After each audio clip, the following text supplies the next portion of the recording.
জঙ্গি যোগে এবার তৃতীয় গ্রেফতারি। প্রথমে হামিম মণ্ডল, তারপর অর্পিতা সরকারের পর এবার হামিমের সহযোগীকে গ্রেফতার করলো বেঙ্গল এসটিএফ।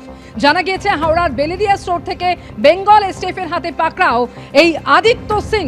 আগেই এই তথ্য প্রকাশ্যে আসে যে পুরো প্রতিমন্ত্রী উমেশ রায় জঙ্গিদের টার্গেট ছিলেন তিনি।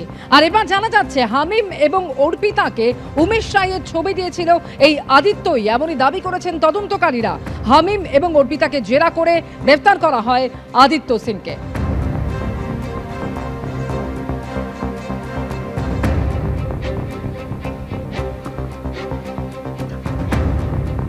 জঙ্গি যোগে 4 দিনে এই নিয়ে 3 জনকে গ্রেফতার করা হলো। প্রথমেই বর্ধমানের রেনেসা টাউনশিপ থেকে গ্রেফতার করা হয় হামিম মণ্ডলকে, আর এরপরে হামিম মণ্ডলের বান্ধবী অর্পিতা সরকার, তাকে ঝাড়খণ্ড থেকে গ্রেফতার করা হয়।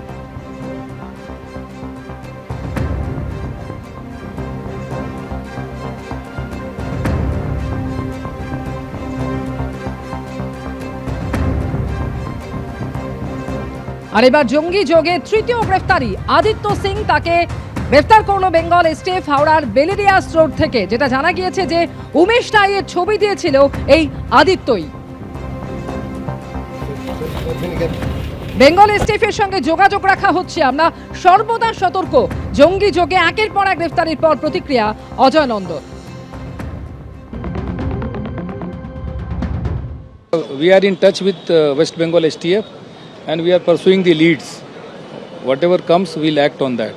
हर समय हम लोग अलर्ट हैं इसके बारे में, इसके लिए अलग से नहीं है। इस तरह का कोई इन्फॉर्मेशन आता है तो हम लोग उसको वर्कआउट करते हैं और अभी हम लोग बंगाल STF के साथ काम कर रहे हैं। अगर इस तरह के कोई संदिग्ध व्यक्ति हैं तो उनके विरुद्ध कार्रवाई करेंगे हम लोग। বিভিন্ন মন্ত্রী মুখ্যমন্ত্রী তাদের নিরাপত্তা নিয়ে একটা প্রশ্ন উঠছে। ওটা ডাইরেক্টরেট অফ সিকিউরিটির সঙ্গে আলোচনা হবে এবং যে সিদ্ধান্ত নেওয়া হবে ওইভাবে কাজ হবে।